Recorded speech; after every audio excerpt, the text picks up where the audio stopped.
a toda esa personal amado, especial que nos sintoniza por medio de las redes sociales. Ustedes son bienvenidos también a través de este tiempo de oración, de compartir la palabra. Todos ustedes bienvenidos a este lugar. El tema lección de vida. Eso es como raro, lección de vida. ¿Qué es una lección de vida? ¿A alguien se le viene una idea en la cabeza? ¿Qué es una lección de vida? Una enseñanza, algo que marca la vida de nosotros, algo que sucede, ¿sí? Una experiencia que se adquiere. Bueno, hay una definición que quiero compartir con ustedes. Dice que una lección de vida es una experiencia. ¿Es qué? Experiencia, por un lado.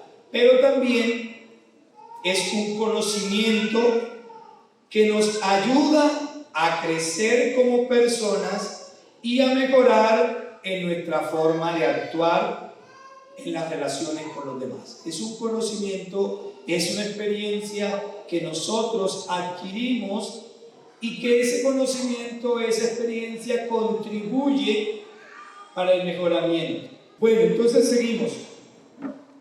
Una lección de vida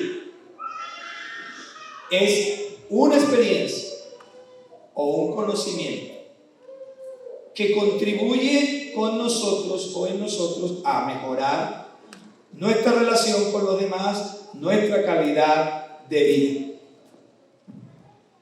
Hoy quiero, en esta dirección, no voy a iniciar leyendo la Biblia, sino que la vamos a ir leyendo en el desarrollo de la temática. Y quiero decirle, continuar en esta línea. Ya hemos dicho que es una lección de vida. Entonces la idea es que hoy, a través del tema, nosotros podamos, el objetivo es que podamos como entender que Dios ha permitido que a través de su palabra o de las situaciones que nos rodean en la cotidianidad, en lo natural, aprendamos para crecer. Aprendamos para crecer. Por tal razón, podemos decir entonces que la vida, en sus componentes, la vida, podríamos hablar de 5 principales componentes de la vida. La vida tiene un componente biológico, un componente psicológico, un componente emocional, un componente social y un componente espiritual. Dios creó la vida en esas dimensiones, Dios creó la vida con esos componentes y en cada uno de esos componentes hay una necesidad de crecer. Hay una necesidad de crecer en cada uno de esos componentes. Y podemos decir que todos nosotros estamos habilitados para crecer en cada una de esas áreas. Todos nosotros estamos habilitados. Bueno, hay personas que de pronto por razones sea cuestiones de herencia o por cuestiones de alguna dificultad a nivel de las hormonas del crecimiento, pues no crecen biológicamente, ¿no? Se quedan de cierta estatura. Sin embargo, todos tenemos dado por Dios esa capacidad para crecer. Pero podemos decir que no todos crecemos. Entonces seguimos. Dios es el que creó la vida en esos componentes. Y esa vida creada con esos componentes tiene necesidades. Y esas necesidades son la necesidad de crecer. Todos nosotros, pero podemos decir que no todos nosotros, ni a nivel biológico, ni a nivel psicológico, ni a nivel emocional, crecemos de la misma manera, pero todos estamos llamados a crecer espiritualmente y en todas estas dimensiones. Dios, como nuestro creador y maestro, quiere que aprendamos. ¿Qué quiere Dios? Que aprendamos esas lecciones de vida y que las apliquemos. No todas, escuchen esto, estamos hablando que lección de vida tiene que ver con una experiencia, tiene que ver con un conocimiento. No todas las experiencias son gratificantes, ¿cierto? No todas las experiencias que nosotros tenemos no son agradables, pero podemos decir que toda experiencia nos deja enseñanzas y toda experiencia nos ayuda a crecer. Y todo lo que Dios ha creado en nuestro entorno nos ayuda a crecer. Todo lo que Dios ha puesto en nuestro entorno nos ayuda a crecer. Entonces, Él quiere que aprendamos y que apliquemos esos principios que Él ha establecido, porque Él ha dejado dentro de este mundo principios que nos llevan a crecer. Tanto en las Sagradas Escrituras, aquí hay una serie de principios dados por Dios para nuestro crecimiento, pero también en la naturaleza hay principios establecidos por Dios para que crezcamos. Entonces, por ejemplo, con respecto a la Biblia, en el libro de Isaías, en el capítulo 55, en el versículo 10, el Señor dice allí en su palabra de la siguiente manera.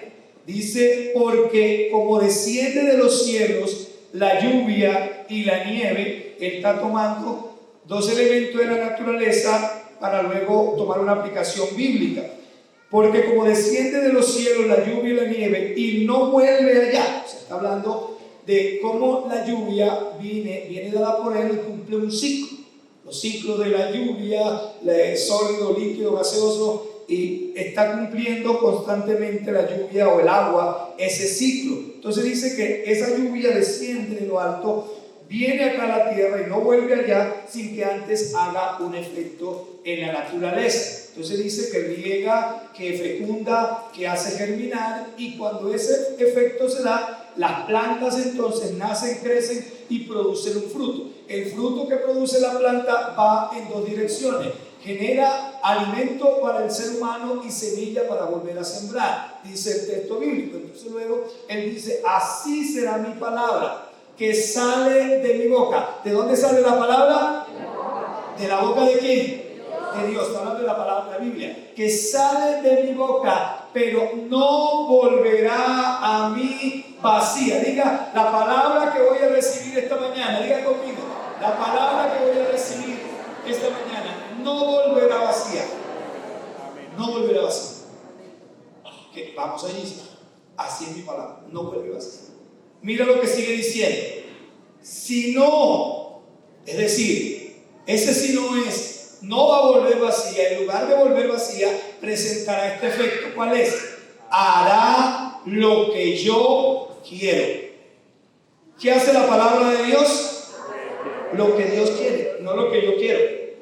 Porque a veces queremos que la palabra haga lo que yo quiero. La palabra producirá en mí. ¿Cuántos están dispuestos esta mañana a recibir una palabra que hará lo que Dios quiere? No, no todos. ¿Cuántos quieren que la palabra haga lo que Dios desea? Dios va a hacer esta mañana, y Dios va a hacer este año 2024 lo que Él desea hacer. Ese término suena un poco como fuerte, ¿no? Lo que yo quiero. Porque pues nosotros normalmente ese término en sentido humano está asociado como con la rebeldía, ¿no? Haré lo que yo quiero. Está asociado con el orgullo, pero en Dios no está esa parte de orgullo ni arrogancia, sino que Dios está diciendo: yo tengo un plan, yo tengo un propósito, yo tengo con ustedes una meta, una misión, y para ello he dejado una palabra que va a cumplir, va a contribuir para que eso se lleve a cabo, va a cumplir ese propósito en ustedes. Hará lo que yo quiero y será prosperada en aquello para lo cual yo la envíe. ¿Qué hará la palabra de Dios? Será prosperada en mí. Di conmigo: la palabra de Dios será prosperada en mi vida de acuerdo al plan de Dios. ¿Y tú crees que Dios tiene cosas malas para nosotros? Dios quiere el bien para nosotros. Eso en cuanto a la palabra, ¿no? Pero en cuanto a lo natural, a la naturaleza, porque estamos hablando de las lecciones que Dios quiere que aprendamos, lecciones de vida que aprendamos a través de experiencias que vivamos, o a través de la palabra, o a través de lo que está en nuestro entorno. En cuanto a la naturaleza, hallamos varias referencias en las Sagradas Escrituras que la viva Biblia habla de cómo Dios se manifiesta a través de la naturaleza misma para que nosotros crezcamos. ¿Cuántos se acuerdan del Salmo 19? Dice que los cielos cuentan la gloria de Jehová. Los cielos cuentan la gloria de Dios. Dice que un día declara palabra a otro día, y una noche sabiduría a otra noche. Es la palabra de Dios que declara que Dios se manifiesta en la naturaleza misma. ¿Hay aquí hombres y mujeres que conocen del campo? Amén.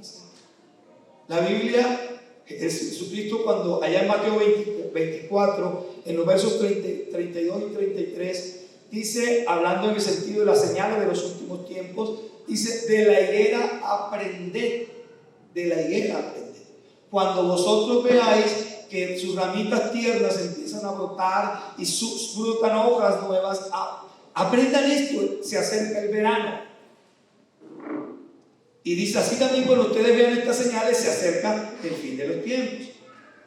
En otro pasaje dice, ya como una forma de decirles necios, insensatos son ustedes, porque ustedes ven los atardeceres y dicen, haya arreboles, va a ser buen tiempo, o haya arreboles y va a llover. Y él dice, ustedes interpretan los tiempos naturales, los tiempos atmosféricos, pero no entienden los tiempos espirituales, no aprenden las lecciones de vida.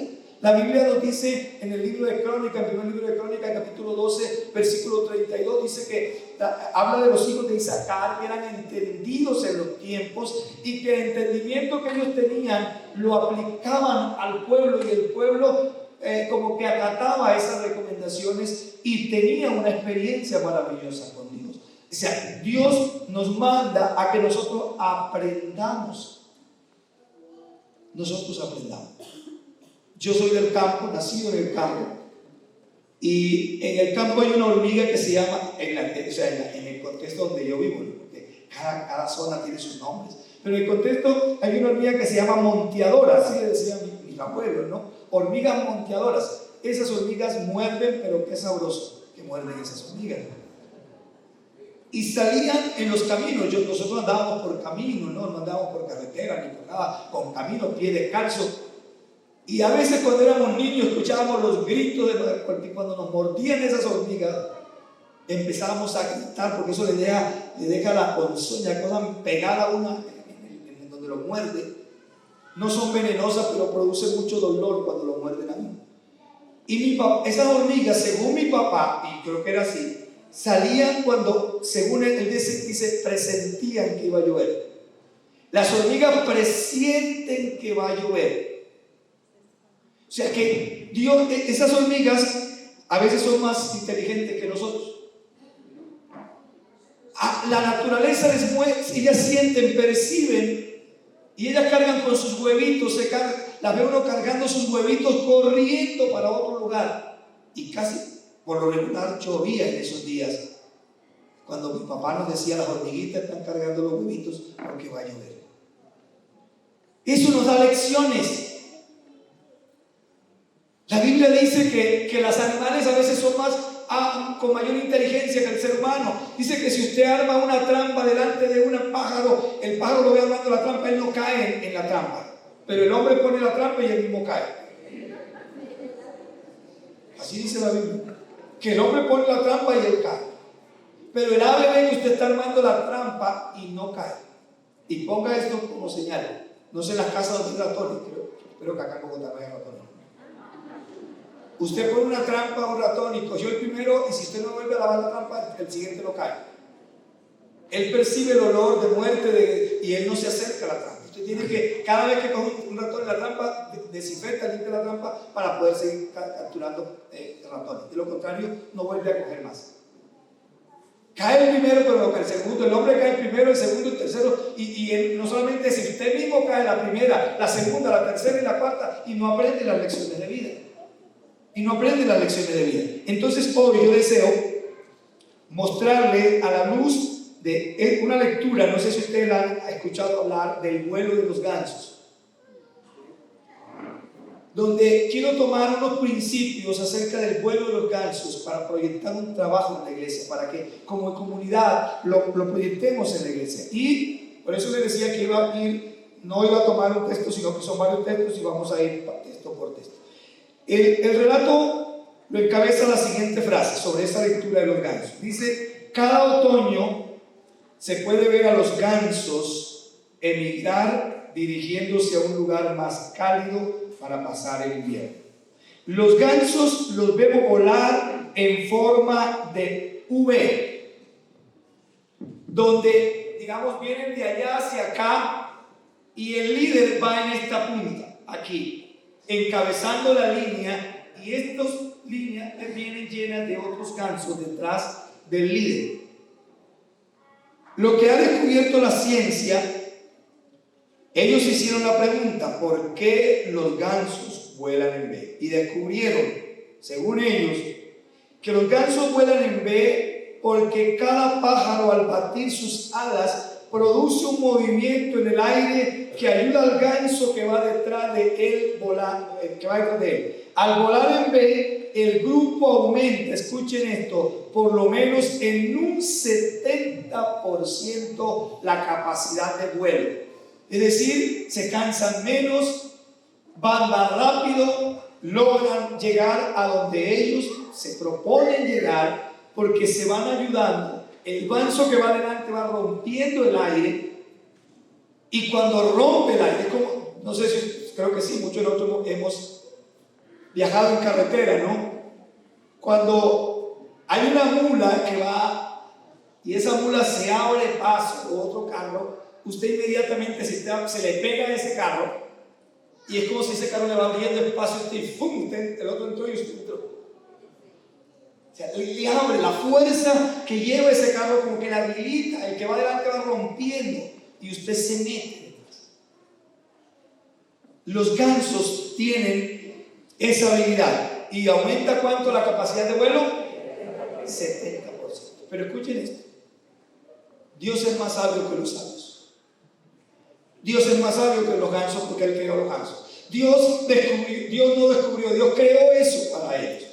Le dio ese conocimiento, le dio esas habilidades, y Él quiere que nosotros aprendamos de la naturaleza, que nos dio la palabra, pero si acaso no entendemos la palabra, que estudiemos la naturaleza, que analicemos la naturaleza y que tomemos esos principios y los apliquemos en nuestro diario vivir.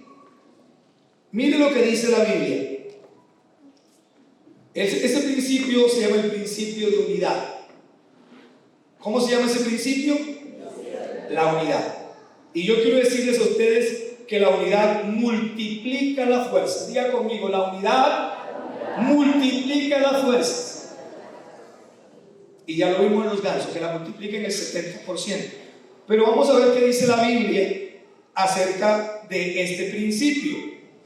La Biblia nos dice, por ejemplo, allá en el libro de Levítico 26, los versículos 3, 7 y 9, es decir, versículo 3 y luego el versículo 7 al 9. Dice de la siguiente manera: si anduvieres en mis decretos, si ustedes guardan mis mandamientos, si los ponen por obra, eso dice el versículo 3, ahí hay una lista de privilegios que tendremos si lo hacemos, pero luego quiero irme solamente al que quiero hablarles. El versículo 7 dice: entonces perseguiréis a vuestros enemigos y caerán a espada delante de vosotros. Lean conmigo esta frasecita, creo que sí está proyectado allá. 5 de vosotros perseguirán ¿a cuántos?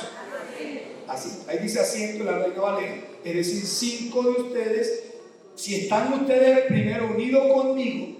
Escuchen esto, porque la unidad primero es con Dios. Si ustedes están unidos conmigo, yo los he facultado, y les quiero enseñar este principio, que unidos conmigo, 5 de ustedes harán huir ¿a cuántos?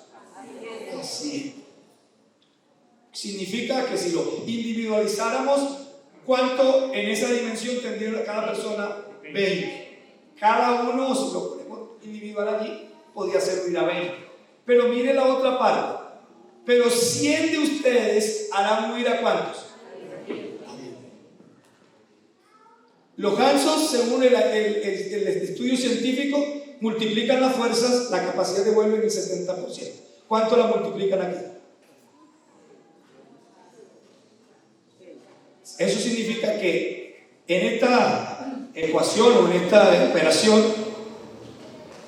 cada persona hará huir a 100. Porque si 100 por 100 da 10,000.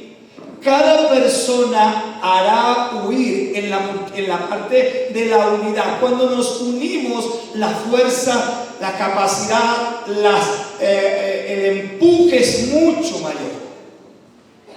El empuje es mucho mayor. Pongamos un ejemplo. Cuando en una familia hay varios hermanos y se unen para ayudar a sus padres, se obtienen más logros que cuando uno solo lo toma. Ahora, no comparto a veces la idea de que el papá y los papás cuando llegan a viejito, entonces 8 días donde el uno, 8 días donde el no, yo no comparto esa idea. Yo comparto la idea que nos unamos entre todos y todos le paguemos a esos padres, aumentemos, tomemos un dinero y entre todos, si nuestros padres no tienen, si nuestros padres invirtieron su fuerza, si nuestros padres invirtieron sus recursos y sus habilidades en ayudarnos a nosotros, o si no nos ayudaron, distintamente, si lo hicieron o no lo hicieron, nosotros tenemos una responsabilidad moral hoy como hijos de Dios de decir, vamos a unirnos los 5 que somos y vamos a poner de 200,000 y vamos a poner de tanto para que nuestros padres tengan el bien común todos los días. Entonces, si hay 5 hijos y cada uno se une con 200,000, es 1,000,000. Pero si es uno solo al que le toca dar 1,000,000, es más compleja la cosa. Pero si son los 5 que se unen, los papás recibirán un beneficio y una bendición muy grande, sin poco esfuerzo, sin pocas luchas, todos aportan. En la iglesia, mis amados hermanos, esta iglesia será más poderosa. Esta iglesia alcanzará cosas que no nos hemos imaginado si nosotros nos unimos en este 2024. Si nos unimos con Dios, si nos unimos con la familia, si nos unimos como pueblo, si nos unimos en los grupos de vida, veremos cosas que hasta aquí no las hemos visto. Veremos cosas que hasta aquí no las hemos visto.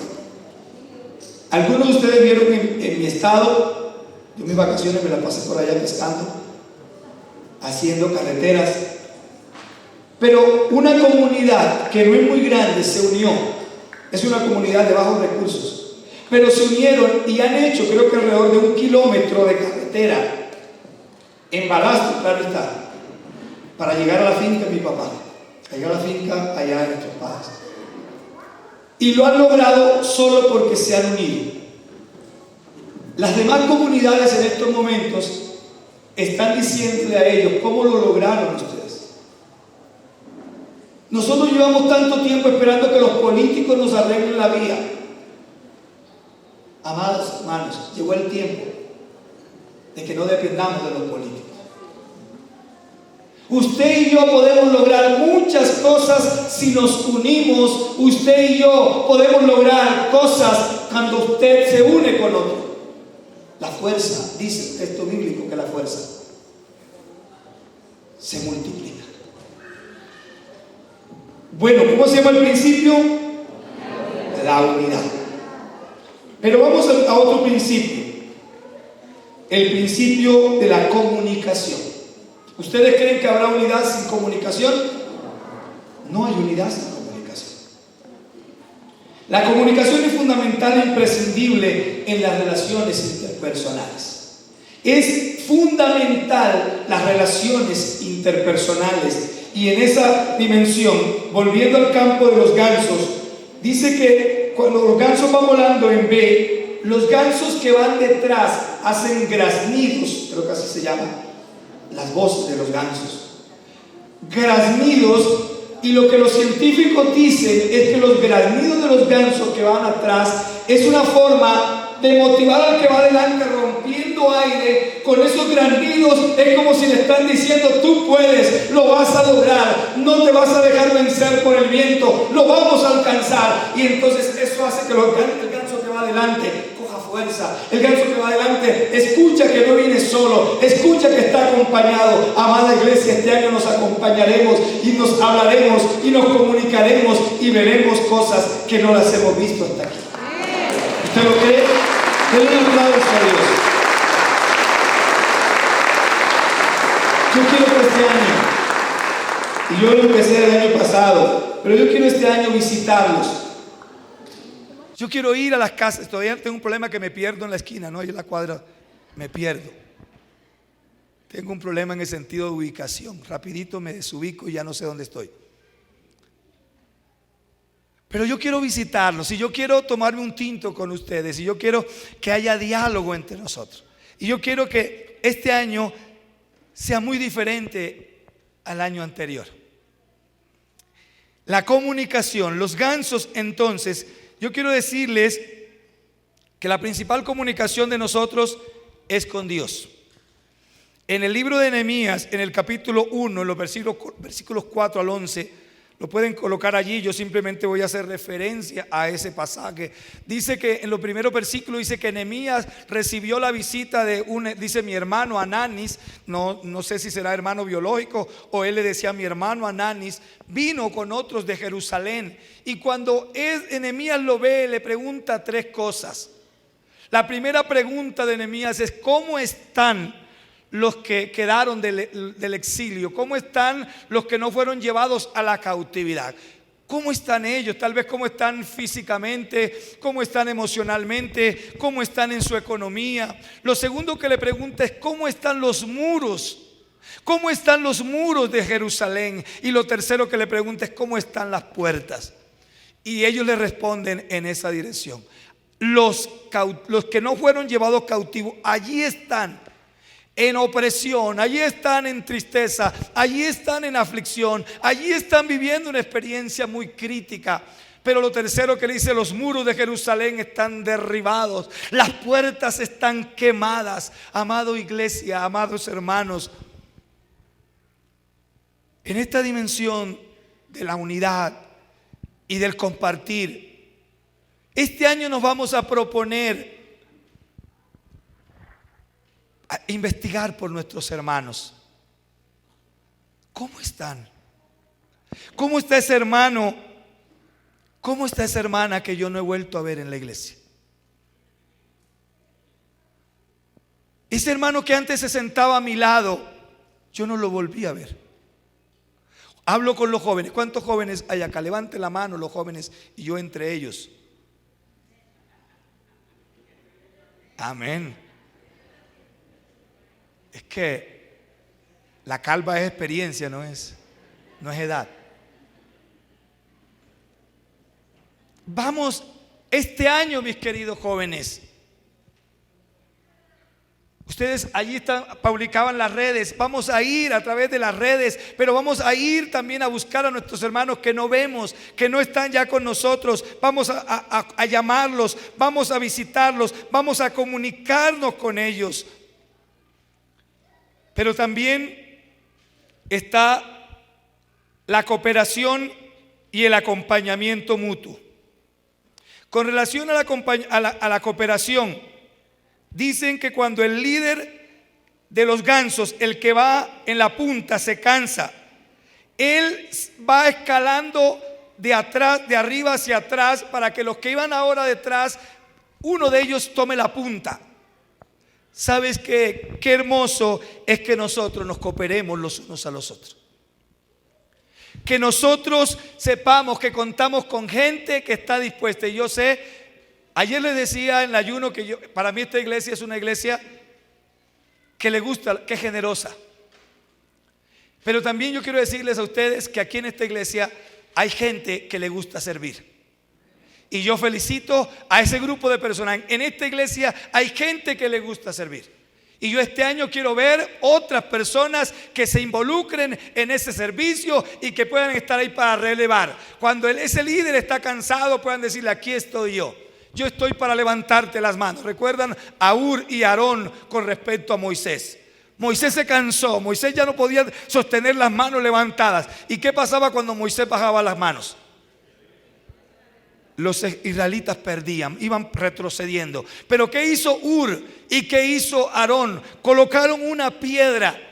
Y en esa piedra le dijeron a Moisés: siéntate allí. Tal vez una piedra cómoda, con un espaldar, con algo que recostaba sobre algún árbol. Y le dijeron a Moisés: siéntate allí. Y ahora cada uno de ellos empezó a sostener la mano. Uno sostenía la mano izquierda de Moisés y el otro sostenía la mano derecha de Moisés. Eso hizo que Moisés se mantuviera firme en medio de la batalla mientras Josué peleaba en el valle. Yo necesito este año hombres y mujeres que levanten las manos a sus líderes líderes, hombres y mujeres que le digan a su líder: aquí estoy yo, quiero colocar una piedra para que te sientes y quiero sostener tu mano para que tú puedas resistir en medio de esta batalla. Porque las cosas con Dios, el enemigo se levantará para hacer batalla a la iglesia.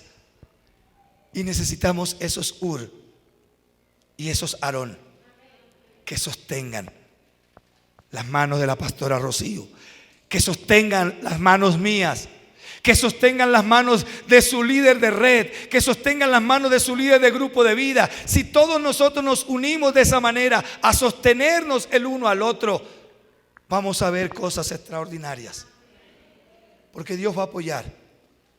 Mientras Moisés lo hizo así, Josué vencía allá en el valle.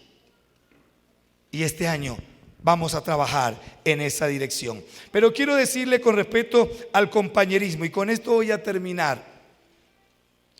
Bueno, hay un texto en la Biblia con respecto a la cooperación y está en el libro de Nehemías también, en el capítulo 3. En el capítulo 2, 18 dice que Nehemías le compartió la visión y la gente dijo: vamos, lo haremos. Y empezaron, pero enseguida empezó la oposición, enseguida empezó las cosas a obtener resistencia. Porque yo quiero decirles a ustedes que cuando la iglesia se levanta, el enemigo también se levanta. Y se levanta a veces con la gente cerca de uno, se levanta a veces con la misma familia, se levanta a veces con el vecino, y el enemigo se va a levantar. De eso estemos seguros. Pero estemos seguros que si nosotros nos mantenemos unidos, no habrá enemigo que pueda resistir cuando la iglesia se une con Dios y nos unimos entre nosotros. Y en el capítulo 3 encontramos el inicio de la reconstrucción de los muros. Y yo solamente le quiero dejar los datos nomás. Allí se unieron a trabajar sacerdotes, sumos sacerdotes, sacerdotes, sirvientes del templo, en los versículos 1, 22, 26 y 28. Se unieron gobernadores a trabajar en la obra, en el versículo 9, 12 y de 14 al 19.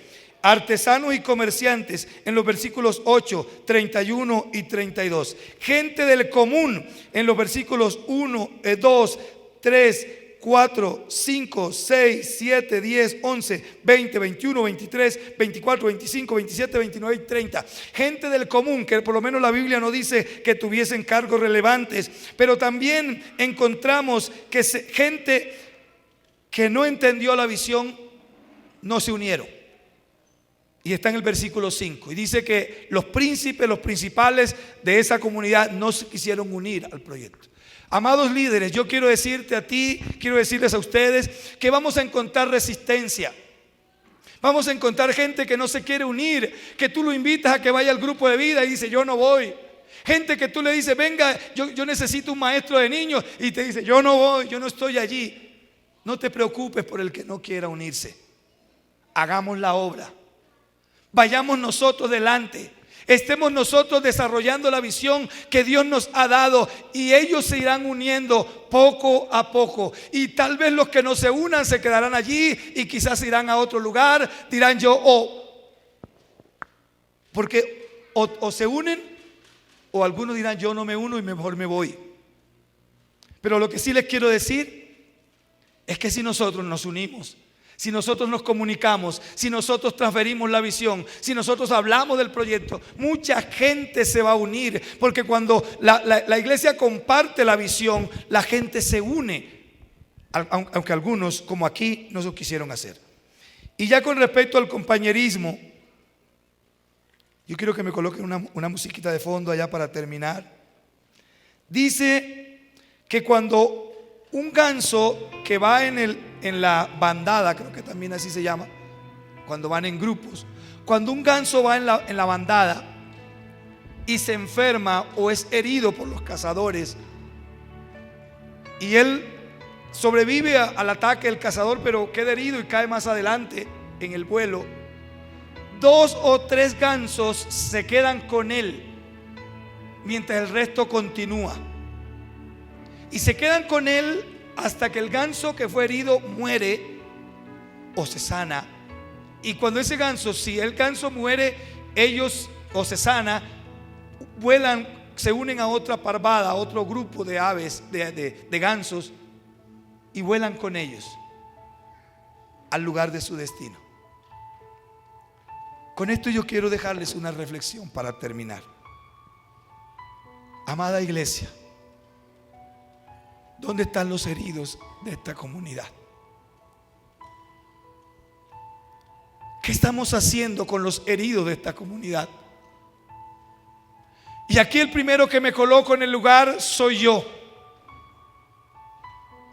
para preguntarme a mí mismo, ¿qué estoy haciendo como pastor con los que están heridos?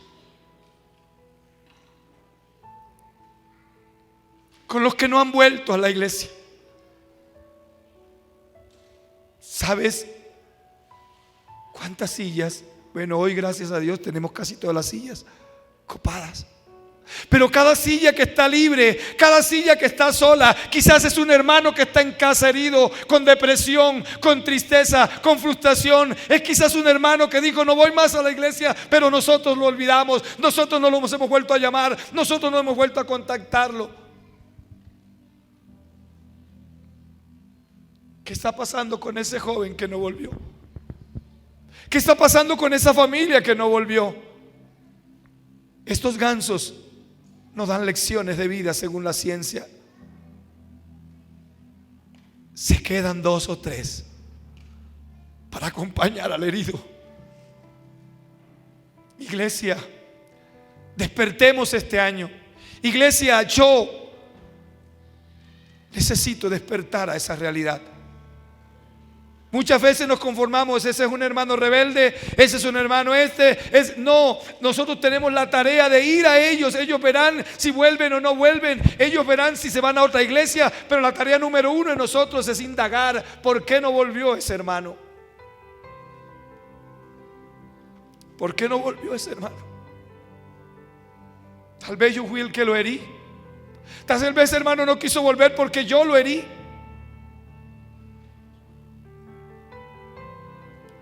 Tal vez yo soy el que tiré la piedra y herí a ese hermano y escondí mi mano, y necesito ir a él.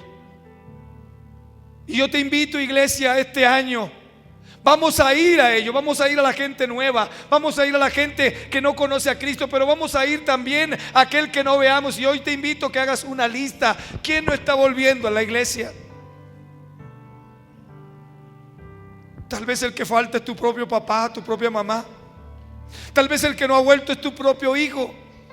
Tal vez el que no ha vuelto es ese hermano del grupo de vida. Ese hermano quizás era el líder tuyo y tú tomaste el liderazgo, y ahora ese líder no ha vuelto a la iglesia. Dicen que la iglesia es el único ejército que mata a sus heridos. No vamos a matar a nuestros heridos. Vamos a ir a ellos. Vamos a visitarlos. Vamos a orar por ellos. Quiero que hoy salgamos de aquí aprendiendo la lección de vida de los gansos. Si eso es realidad, vamos a salir de aquí y decirle: Señor, yo quiero ir. No he vuelto a ver al hermano tal. Tal vez cuando lo llame ya dirá: ya estoy cómodo en esta iglesia. No pasa nada, pero cumpliste. Yo lo llamé, lo visité. Él dijo que ya se sentía cómodo en la otra iglesia. Pero vamos a hacer esa tarea, mis amados hermanos. Yo los invito, yo los desafío. Y ojalá hoy, el que tú no has visto, esta tarde podamos coger el celular y llamarlo. Hoy día no tenemos el problema de antes. Hoy día tenemos planes ilimitados. Antes no, pues que me llega muy cara la factura. Hoy día no tenemos ese problema porque pagamos planes ilimitados. Y la mayoría de ustedes pagan planes ilimitados como yo. Entonces no es una excusa decir: no, yo no lo llamo porque es que me va a llegar muy costosa la factura. Cierra tus ojos allí. Padre amado, yo me coloco en primera instancia delante de ti para clamar por aquellos hermanos heridos. Quizás yo lo herí, a quien yo haya herido, Señor, hoy pido perdón. Y te pido que me ayudes a ir a Él, a pedirle perdón a Él, a ella. Tal vez lo hirió otro hermano, quizás se desmotivó, tal vez esté enfermo y no nos hemos dado cuenta. Perdona, Señor, la falta de cooperación entre nosotros. Perdona, Señor, cuando hemos dejado morir al herido, teniendo tal vez la medicina, teniendo la solución. Cuando dejamos que el orgullo, cuando dejamos que la arrogancia, cuando dejamos que el egoísmo nos domine y no bajamos la guardia y vamos a ese hermano y le pedimos perdón y lo volvemos a motivar y animar para que vuelva a la iglesia. Yo espero, Señor, que esta semana nosotros nos movilicemos en grupo, nos movilicemos de manera individual y vayamos y llamemos a los hermanos que no han vuelto y contactemos a los hermanos y vayamos a los grupos de vida que estamos reaperturando los grupos y vamos a ese hermano que dejó asistir, que el año pasado no volvió. Vamos a ir a ellos de nuevo. No los podemos obligar, pero sí los podemos, como el ganso que usa la voz de motivación para que uno, el que va adelante, el detrás le siga, y el que va detrás, para el que va adelante continúe su avanzada. Nos vamos a motivar los unos a los otros, nos vamos a llamar los unos a los otros para animarnos. Señor, ayúdanos. Mucha gente tal vez está enferma y no nos hemos dado cuenta, porque nosotros estamos metidos en nuestro mundo, en nuestra realidad, y nos olvidamos de la realidad del otro. Nos olvidamos del que sufre, nos olvidamos del que llora, nos olvidamos del que está enfermo. Señor, ayúdanos a interesarnos por el hermano, por visitarlo, por llamarlo, Señor. Ayúdanos a aprender estas lecciones que la misma vida, la naturaleza misma nos da. Gracias, Dios, en el nombre poderoso de Jesús. Que esta sea una semana que aprendamos esta lección y que la apliquemos en nuestro diario vivir. Amén y amén.